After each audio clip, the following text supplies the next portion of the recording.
د کهانۍ په شروعات کې موږ نیک نوم یو هلک وینو چې هغه د پیشي یو پروفیشنل غل وي. هغه ځان له بلډینګ کې پرین باندې کم ونیسي ول چې دې بلډینګ د مخامخ په بل بلډینګ کې قیمتي هیرې پرتې وي. د ټول نه پیله نیک ته دې کمرې جایزه واخلي او بیا کینی خوراک وکړي. د خوراک نه پس په دې کمره کې څومره هر څه موجود وي او د هغې سره د نیک لاس لګېدلی وي نو هغه ټول سامان راواخلي او پاک کړي چې زما فنګر پرنټ په دې لوښو باندې پاتې نشي.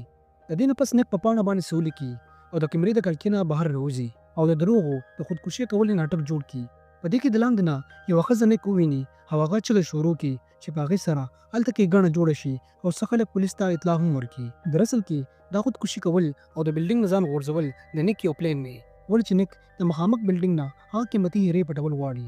دراصل د نن نه ټیک یو میاشت مخکې نیک په دغه هیرو باندې یو سکیورټي ګارډ او په دغه هیرو باندې به خیال ساتلو خو لیکن د هغه بوس ډیوډ په ده باندې د ټولو نه قیمتي هیرې پټولو الزام ولګوي او د هغې د وجې پولیس دې ګیر کړي او په جیل کې بند کړي.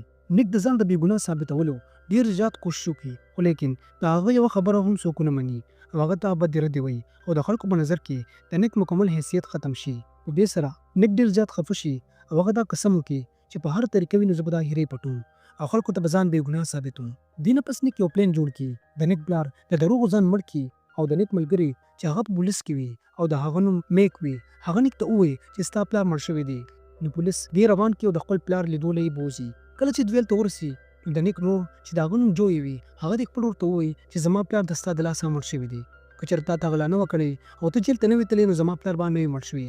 په دې باندې بیا دوه نرونه په جګړه شي او کله چې پولیس د دې خلاصولو دپاره راشي نو نیک په هغې پولیس والا باندې حمله وکړي او د هغې نه تومانچه واخلي او خپل ورور جوی ته ووایي چې زما هتکړۍ کولاو کړه. د دې نه پس دې دواړو ګاډي ته وخیژي او دغه ځای نه وتښتي او خپلې خفیه کمرې ته لاړ شي چې هلته د دوی فیک کاغذونه موجود وي. د دې نه پس نیک خپل ورور جوی او د هغه ګرلفرینډ هغه بلډینګ ته هیرو پټولو دپاره ولیږي او نیک په خپله باندې د دې بلډینګ د کړکۍ نه د دروغو د خودکشي کولو ناټک شروع کړي او داسې نیک ځکه کوي چې ټولو خلکو دهان ما طرف ته شي چې د ورور او د هغه ګرلفرینډ څوک ونه ویني او هیرې په اسانتیا سره پټې کړي. په دې کې دغلته کې پولیس راشي او د هغوی مشر چې د هغه نوم جیک وي ده ته ووایي چې ته خودکشي ولې کوې.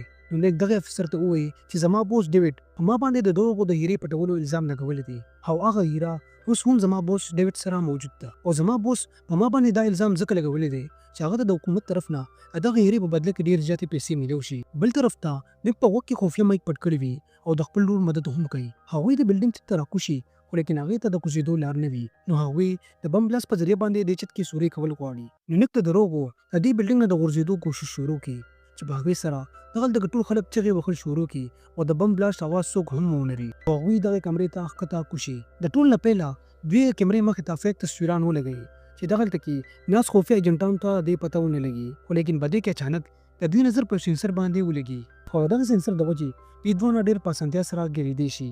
نو جوی د خپل ورور نیک نه مدد وغواړي نو نیک دې ته ووایي چې تاسو سلنډر فای راواخلي او په دې باندې سپری وکړئ چې د هغې سره به دا سینسر بند شي. نو جوی سلنډر راواخلي او په هغه سینسر باندې سپری وکړي او مخکې لاړ شي.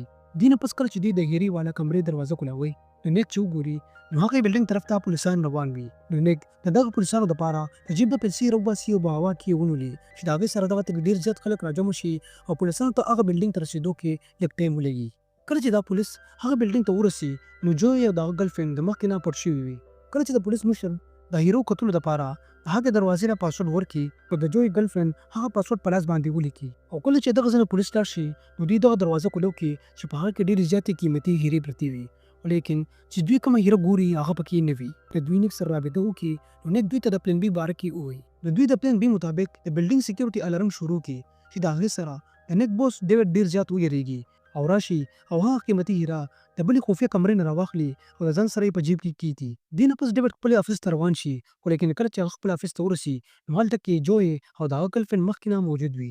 نو جوی د تومانچې په ذریعه باندې د ډیوډ نه هغه هیره واخلي او دغه ځای نه وتښتي او د نیک بلډینګ ته راشي او هغه هیره د نیک د بلډینګ ویټر له ورکړي. بل طرف ته د سپیشل فورس فوجیان چې څنګه نیک ګیري نو نیک د هغه ځای نه وتښتي او د بلډینګ کچن ته لاړ شي چې هلته هغه ویټر نیک له هغه هیره ورکړي.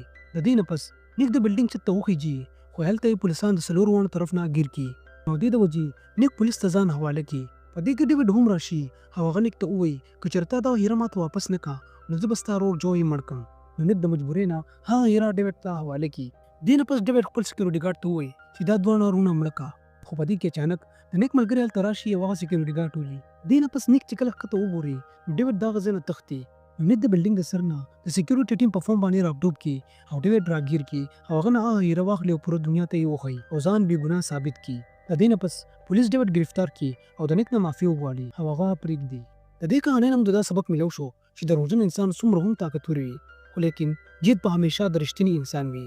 امید لرم چې دا وړه غونډې ویډیو به ستاسو ډېره زیاته خوښ شوې وي. که ویډیو مو خوښ شوی وي نو ویډیو لایک کړئ او زموږ چینل سره سبسکرایب کړئ.